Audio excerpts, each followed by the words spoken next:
So hi everybody, welcome to the African Futures Academy webinar on Futures Thinking that is conducted by Teach the Future SA. It's called Embracing Futures Thinking, Making Sense of Disruption and Change. So we want to create some noise around the future. We want people to become more conscious about the lives that they live and the collective futures that they are contributing to. And futures thinking is a tool that helps people spot opportunities for innovation and invention faster, and it helps you become someone who makes the future instead of letting the future happen to you. So today we have two ladies from Teach the Future SA who are going to conduct this session. So without further ado, let me hand you over to Janine and Zan. So welcome everyone, and apologies for those of you who might have struggled to get in, but we are recording this and we will post it on all the channels to advertise the webinar. So we've invited teachers and we've invited parents this evening to talk about futures thinking, what it is, how we make sense of change in the world, and just generally to talk about strategic foresight, which some of you might know of, some of you might not. But it's a strategic management tool. It's a tool that helps us make sense of the world. It helps us anticipate what the future might bring.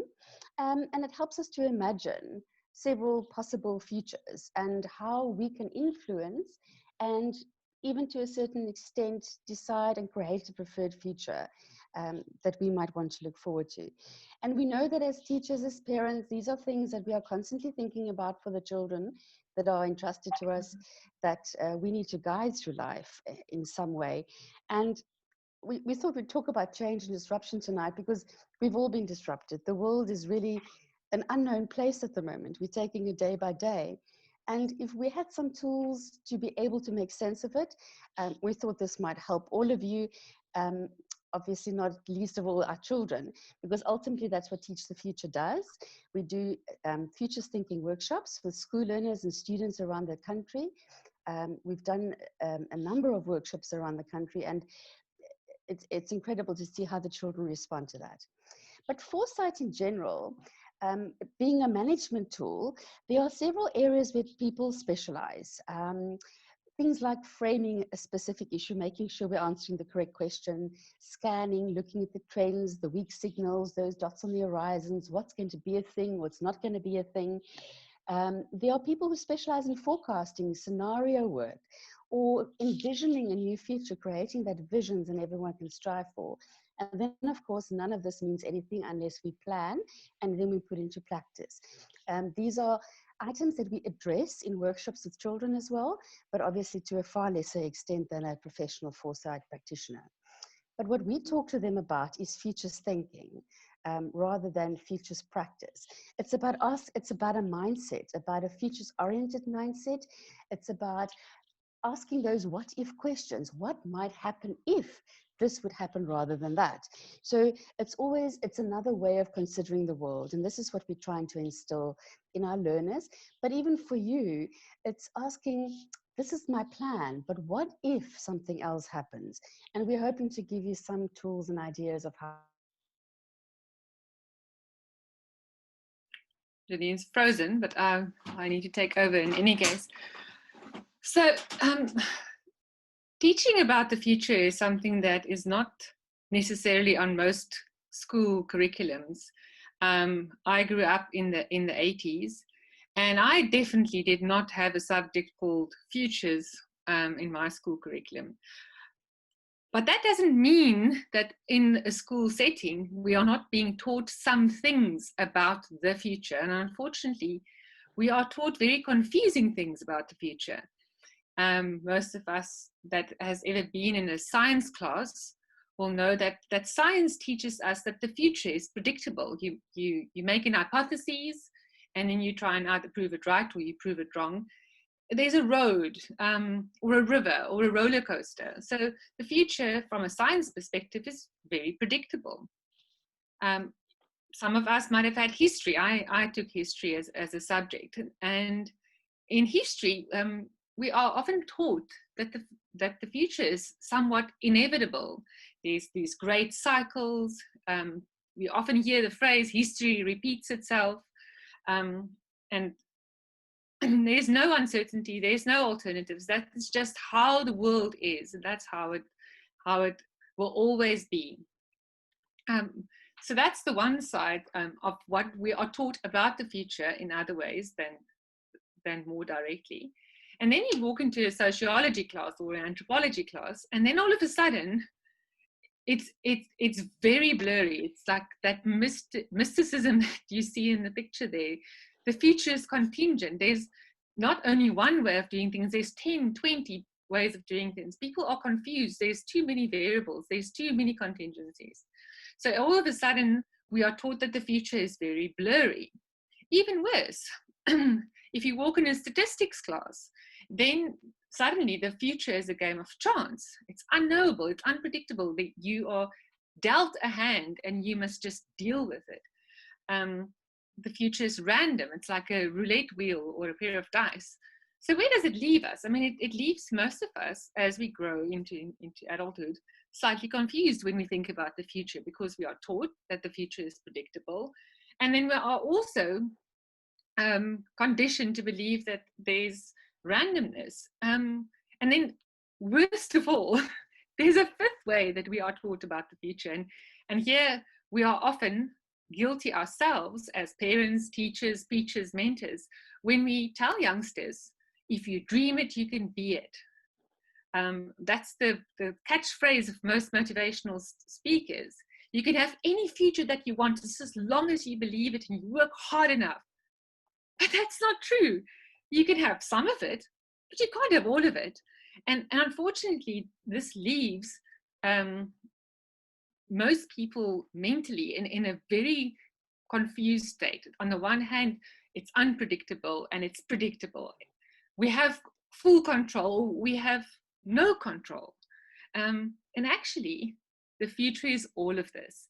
And that's why we do futures thinking as something that we do with children, but I'm hoping that through our conversation this evening, it might give you a little bit of an insight into it as well.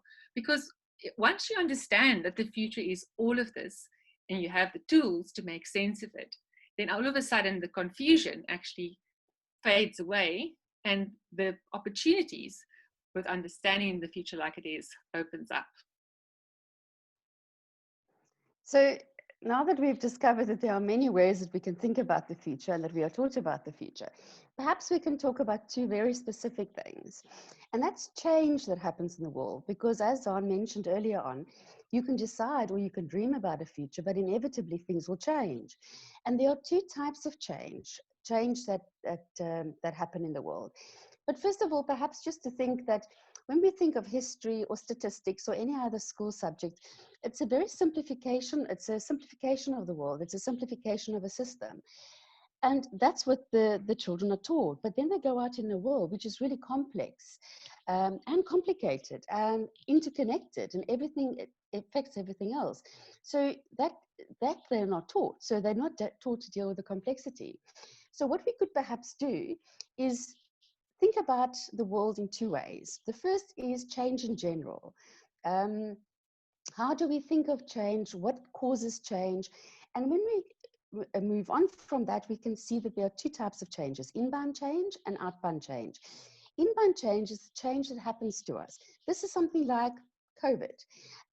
There are many sources that says, oh, it's a black swan, it's something nobody knew. But if we read reports for the last possibly 10 years or more, we know that the experts have anticipated and even warned that there could be epidemics and pandemics that could possibly come and appear in the world, which is exactly what the coronavirus is, which is what SARS was, what bird flu was. These are changes that happen. But this doesn't mean, we have to just accept these things, because we're not victims. We have agency, we have some power, we have ways of dealing with change that happens to us. We don't have to just sit back and make it happen and wait for it to happen. But then the really exciting thing, and this is where we try and influence and help especially the youngsters in the country, is outbound change, because that's the change we create, and that's the change that they can make use of to influence their world. This is where they can disrupt their worlds to create a better world for themselves and their community. And I mean, what a wonderful way if one looks at history and you can, for instance, say, well, what if this happens? What if we changed it to do something else? What would have happened to the world? And that's a very interesting conversation to have, because all of a sudden what you do is you expand their minds and you give them an opportunity to think about those what if scenarios and what the world might have looked like. But change, of course, doesn't just happen the same. There's rates of change. So continuous change, for instance, is something that happens over a long period of time. It's something that comes and it builds up, and we know things are going to change. So it's generally something that's expected. But then we have discontinuous change, and those are those sudden changes. This is hearing the president say that in 2 days' time, the country is going to go into complete lockdown. These are things that completely disrupts our world. It just disrupts our framework, the systems that we normally live by and that regulate our lives. And it always involves some sort of short-term loss because of the disruption. So if we look at a practical application of this, the world has seen a great many disruptions over the past few hundred years. If we just stick to a couple of hundred years, I mean, we probably didn't expect Trump to become the US president and the ramifications is that. Someone landed on the moon. We've had 9/11. We've had the Berlin Wall. We've had the Berlin Wall demolished and COVID. Steam and electricity that completely disrupt the world. But those disruptions don't just happen and then nothing happens. They have a distinct impact on the world. Now, they have an impact on a number of industries, because all of a sudden, if we think of COVID, our immediate impact was on food and buying and where do we shop, and we don't want to go to the shop. And all of a sudden in South Africa, online shopping boomed, and people go to the stores less often. If we think about moving from a horse and cart to vehicles, all of a sudden that changes the way we travel. What happens to the horses after that?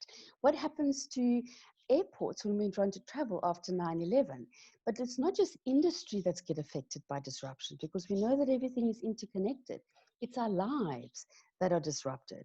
So all of a sudden, if we think about Corona as well, we're confined to our homes. So people are watching a lot of TV, there's binge watching, but of course the industry can't produce new series or movies because they're in lockdown in other countries as well. If we think about 9/11 and the way we traveled, and how that affected our lives and the choices we make and where we go. So it's not just one simple incident that happens, it has an impact on all of us.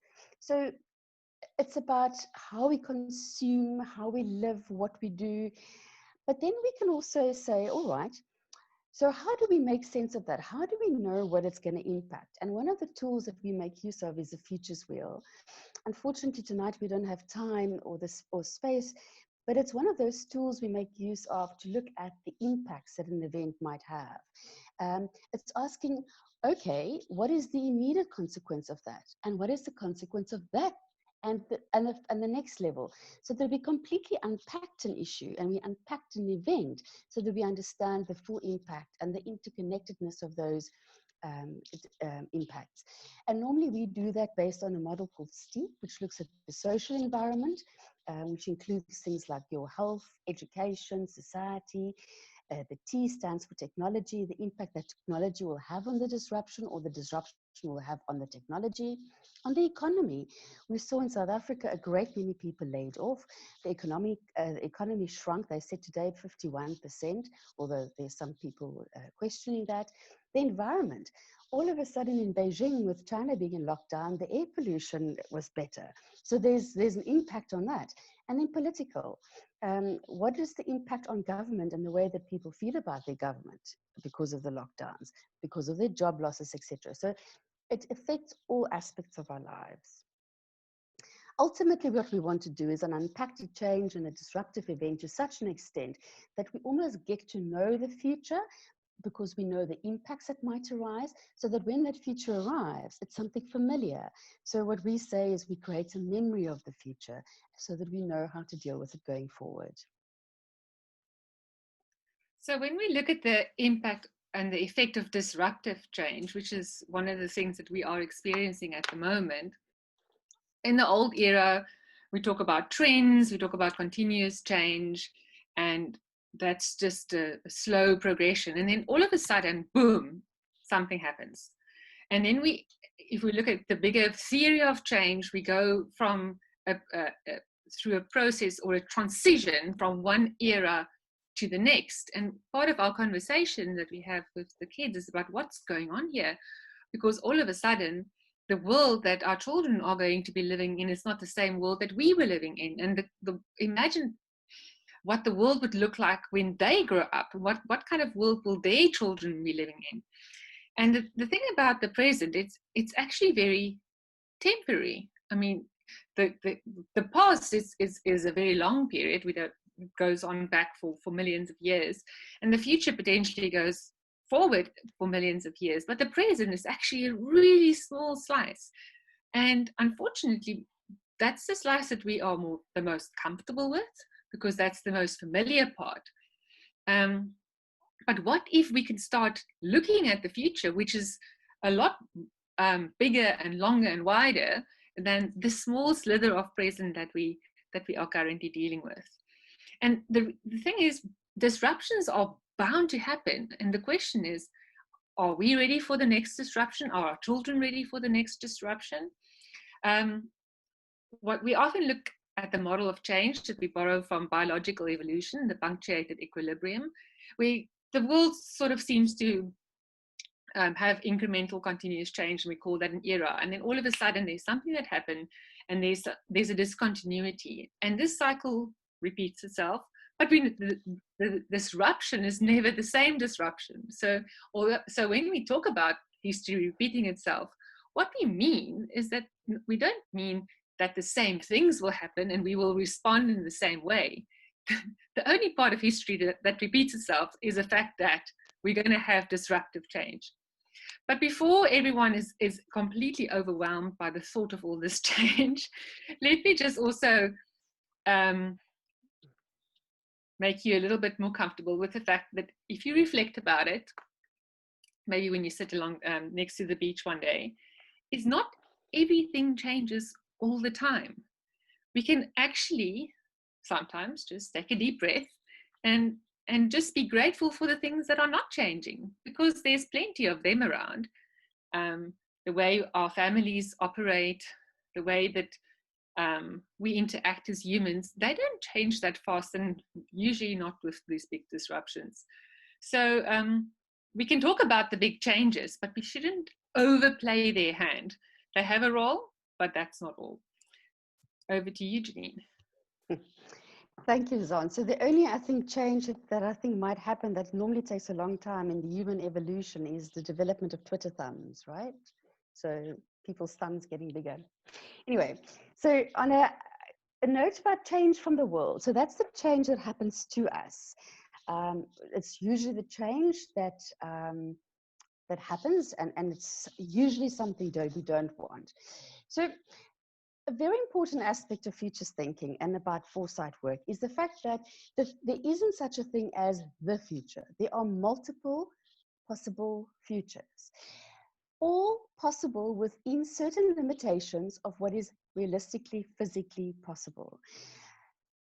It is not something that has been decided. It is something that can be influenced, and it can be changed or even created to a certain extent, a future that we want to live. So there's something that we call an expected future, sometimes also called a used future. This is when you when you extrapolate, this is what happened in history, so this is what we expect to happen in future, but it's also a result of conditions, of trends, of weak signals, things that are happening out there, often driven by societal value changes, and where people in general, where a culture is moving. But then we also have alternative futures. So this is something other than the expected future. So this is when we ask the what if scenarios. What if we do this rather than that? And is it plausible? Could it possibly happen? It could be as a result of change happening to us, but it could also be as a result of our influence, our decision making, and the choices we make in life. So this is ideally where we want to go, because we can choose from a number. And quite honestly, it's always good to think of multiple possible futures, even if you decide of 5 different futures for yourself, because guess what? Things will change. So your future might not be any of those 4 that you thought about, but it might be something in between, some of them, or contain elements of all of them. So we talked about the sources of change from the world, and these can come from the various sectors, from the various categories. The social sphere, education, that unfortunately our education system hasn't really changed much in the last couple of 100 years.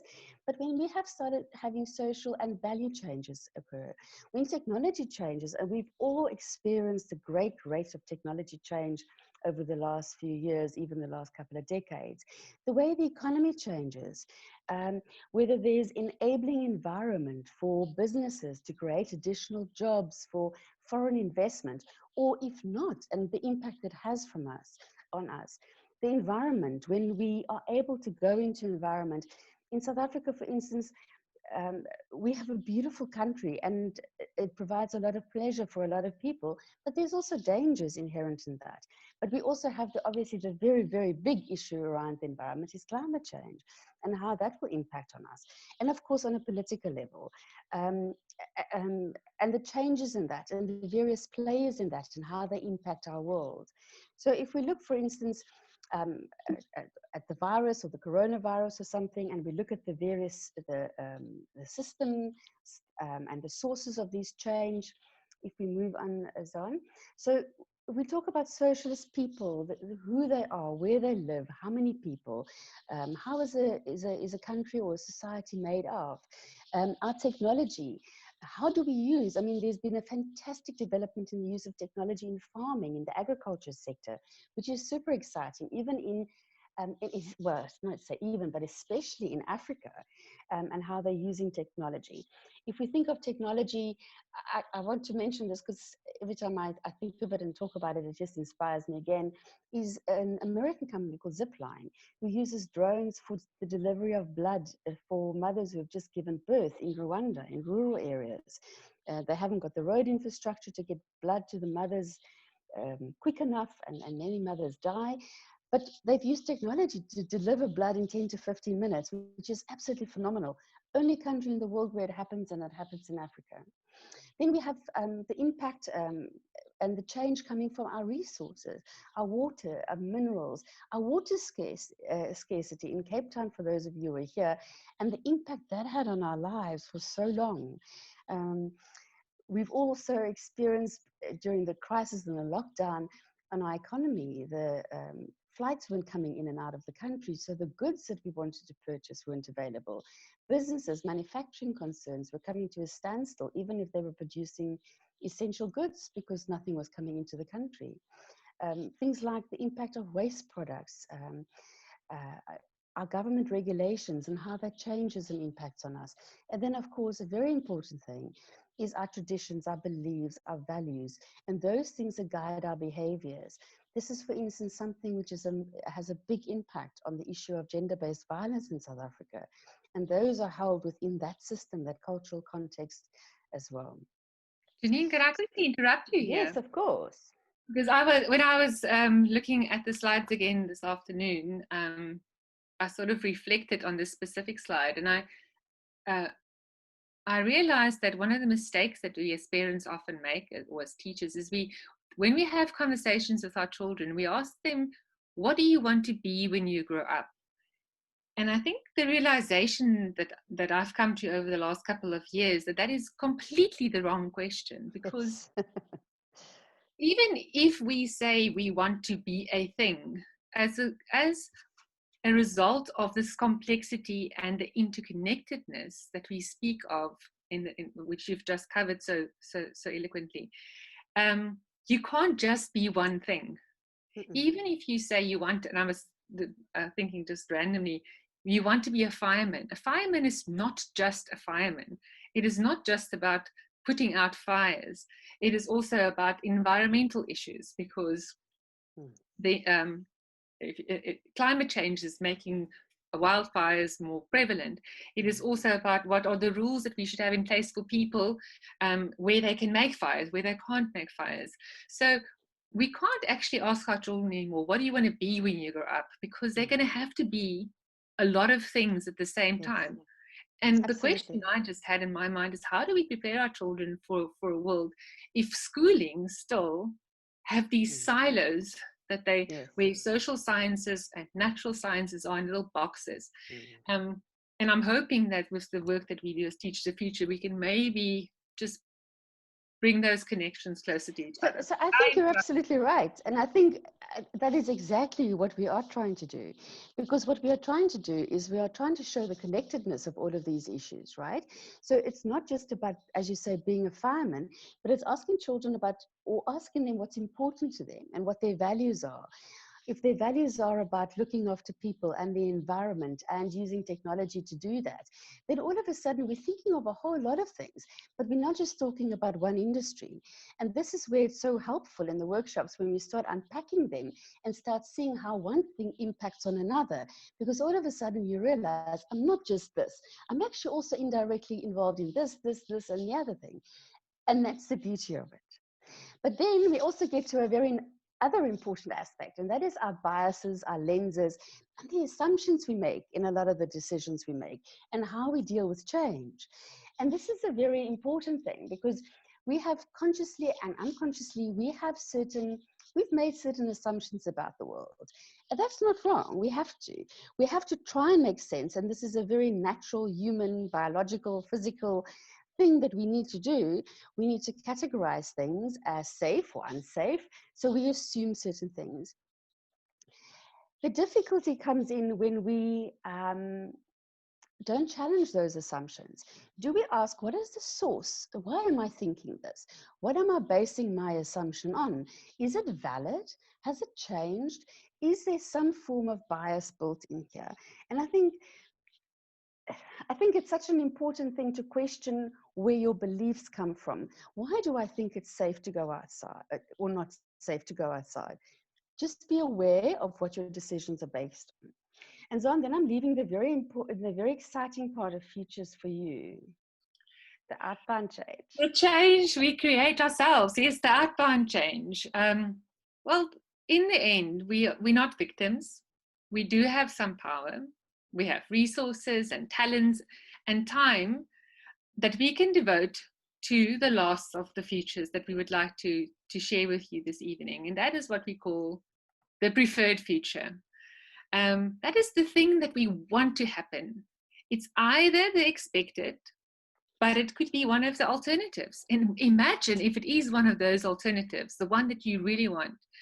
And how do we find that preferred future? Well, we build a picture of it in our minds. And that's one of the activities that we do with the children as well, is what is the vision? What's the goal? What's the plan?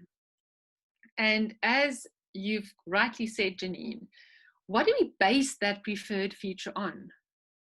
We base it on our values and our preferences. So you've spoken about the expected future. That's the future that science and logic gives you, because that's where things are supposed to go. We've spoken about the alternative futures. That's the future that you get if you apply your imagination, you apply your creativity. But the preferred future is the future that comes to the front if you interrogate your values and your preferences. And I often don't think we speak enough about values in a school context, or even in a home context. We want our children to have good values, but we don't necessarily ask them to describe what their future looks like. And they ask them, but why do you want that future? What are the values that you are basing that future on? And we actually have a wonderful exercise that we do with the youngsters about writing their own obituary.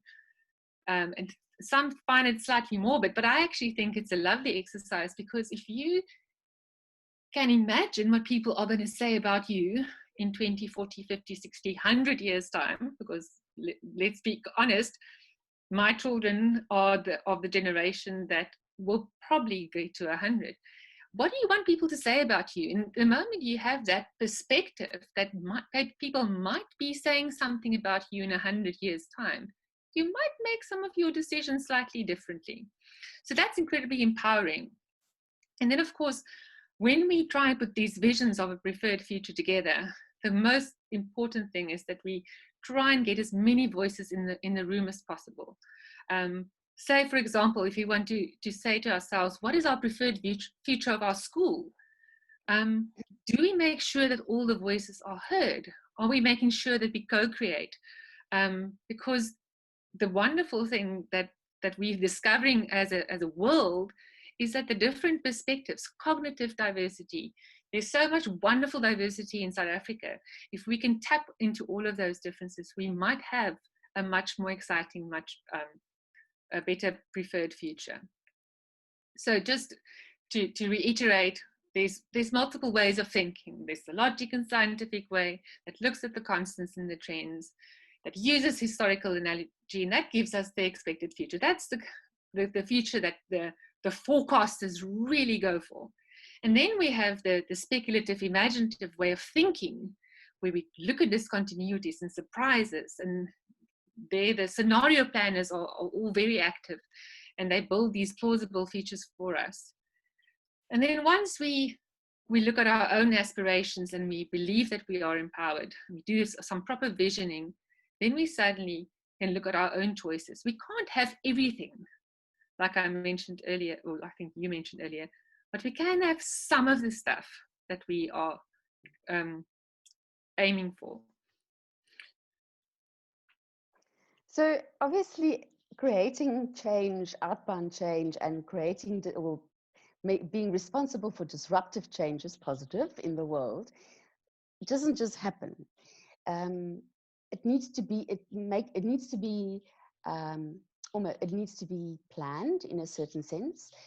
We need to know why we want to change things. We need to know how we're going to change things, and then it requires a very specific sense of leadership, or it requires you to be the leader. You can be the leader of the change that you want to see happen in the world. You need to have a vision. You need to be able to see a picture of the end result or the end goal that you have in mind and why you want that change to happen. You need to make sure that those visions are based on values shared not just by you, but also the people that your change will have an impact on. And then, of course, nothing will happen without you doing something to make it happen. So when we think about how do we practice foresight in this regard, then we ask ourselves several questions. We ask, what is happening? What is actually happening? And that's our present day reality. We asked, what happened to make it that way? And then we look at all the possible drivers that brought this about. What made this happen? But those things obviously happened in the past. Then we say, well, based on all of these things that happened, what do we expect to happen next? And this is where we can only base on experience, on history, and that's our expected future. But then we can ask those what if questions. What could possibly happen instead? And that's an alternative. But then the important question, what do we want to happen? And that is when we create the preferred future that we want. And then, of course, what are we planning on doing about creating that preferred future? How do I need to change, influence, or impact this possible future? And you have to make a plan, and you have to execute that plan. So for futures work is very much, and thinking about the future is all about anticipating inbound change, because yes, it might happen out of the blue. It can. Seldom they're really, really out of the blue, and then we call them a black swan event. But often these changes can be seen coming, or we are aware of things happening in our environment. But we need to understand and prepare for them. And then there's the outbound change, where we can influence the outcome, the effect, and the impact on us. And this is where we have the opportunity to act, in order to create an opportunity where we like the result. We can see where it's going. This is actually something we want in our life. It's long term. We need to think cleverly and strategically about it. You have to be ambitious and vision. You need to start building that picture in your head. You need to want to see it.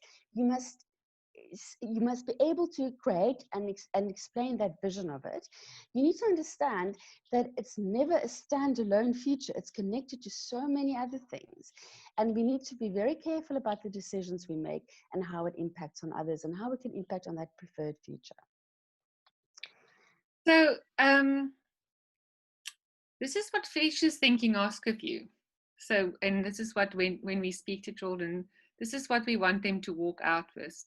that they are more aware of changes going on around them, that they look out the window, hopefully not sitting in a car looking at a screen, but actually try and observe the world as it changes around them. And then we have to accept that these changes are going somewhere, whether we are doing anything about them or not. They are going. There is a used future, as Janine mentioned, or an expected future. Unless we do something, something is going to happen in any case. We have to challenge the assumptions that those are going to a specific place, because actually, if we embrace this uncertainty and we are a little bit more optimistic, we acknowledge our own power, we can influence that future and then setting that vision.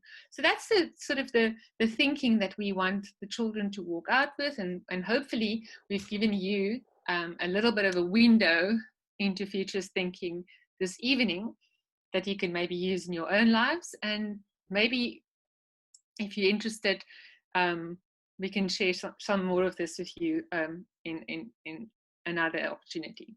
So that's what we teach. And why do we do it? Well, if we can prepare students for tomorrow, we'll do it by teaching the future today. And that's our website address. And that's the end of our presentation. And I think we still have a little bit of time for questions. Maybe just something I want to add, Zahn, thank you for that and for that lovely end, is that we teach the future. We are not teachers. We are not teaching a subject. We are not professing to be a subject matter experts, that we are teaching a subject. But what we believe that we can do, and what we believe we can do successfully, is we facilitate thinking within a learner environment. There's a lot of group work involved. Thinking is usually best done when you have many voices. The slide we had about diversity, you get many more perspectives and views. So a lot of the work is done within small groups, 5, 6, 7 learners at a table, thinking together, coming up with alternatives, opinions, etc. But what we do is we facilitate that thinking process by using certain tools, certain methodologies, but ultimately the outcomes are the learner's own.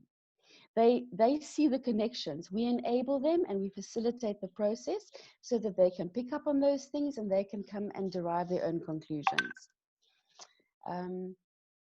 But we can't really teach the future because it hasn't happened yet.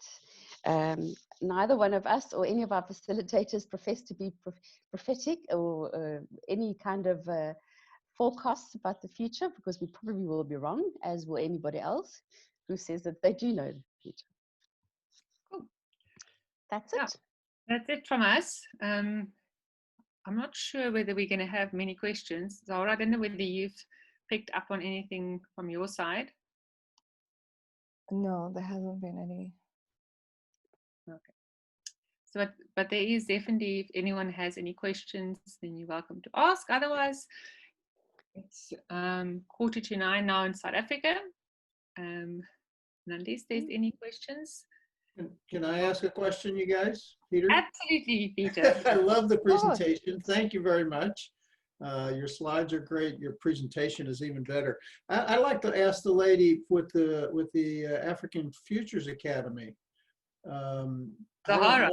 I don't know that academy very well, and would this be something that they might include in their curriculum, if it's a curriculum? Yeah, so we have these 21 future skills, and futures thinking is one of them. So that's why we have Zahn and Janine on this webinar today, because these are one of the, the core components of the future skills that we want to teach. Well, that's terrific. So will you show this video to the students and make a class out of it? Yeah, so basically where we are at right now is just, creating some awareness because there's a lack of awareness of what future skills are, futures thinking and design thinking, all of those things. So, before we start creating the curriculum or courses or any other kind of materials and expecting parents to, to take them up, we want to actually conscientize people as to what these things are. Well, that's perfect. Good. Well, I really appreciate the opportunity. These are two very good friends and colleagues of mine, and it's my privilege to get to work with them. So we'll be with you through the whole way as you bring this in the curriculum. Thank you. Peter, perhaps we can just add some explanation. Zahara's African Futures Academy is an online platform, and it offers online learning for students. And futures thinking would be one of the subjects that we are developing a curriculum for that they can actually do online. Fantastic. No, that sounds like a great future for us all. It's lovely to work with Zahara. She's a lovely forward-thinking lady, and there's some wonderful courses on African Futures Academy. I think it's .com or .coza. Things like you know, design thinking, systems thinking, all this kind of skills that are not traditional school subjects, but the emotional, social intelligence that the youngsters need to really more than almost subject knowledge in order to make their way through life. You're singing my song. You've heard me say that many, many times. I want to share something with you. Actually, I'm looking up a change quote for a proposal that our colleague in Spain is making to a school. And I came across one by C.S. Lewis, who is a famous author of the 20th century. He said, "There are far better things ahead than any we leave behind." That's beautiful. We can only hope so. Well, let's have that attitude. Absolutely, and we can make it happen, right? So wonderful. Zahara, thank you very much for the opportunity to participate and for having this in your school. Okay. And thanks, Peter. And just to clarify, we've done futures workshops with youngsters in primary school. At the moment that they can sort of string a coherent sentence together, they are definitely the most fun to do futures thinking with, because they have limitless imagination and they absolutely embrace the whole notion of futures thinking wholeheartedly. So anyone from, I would say, 9 and up. Although we did once have a 5 or a 6-year-old, I can't remember his age, and he was quite fun. Actually. He was, absolutely. And then what is quite interesting is that when we look at the high school pupils, a lot of them are in that very angst-ridden moment of their lives where they have to decide what they want to do for the rest of their lives. So it's also a wonderful time to work with them and just open up their minds to possibilities. And it's amazing what children can come up with if you give them a little bit of an opportunity. So that's just in terms of age range, in case you were wondering. Well, thank you everyone for attending, and Zahara, thank you once again for this lovely opportunity. It's an absolute pleasure working with you. Thank you guys for being the first to do this webinar with us. It was, you know, even though we had a lot of teething problems, I think it was really great. So thank you so much for sharing your knowledge with us on African Futures Academy. Excellent. Well, thanks very much. Yeah. Good night. Bye.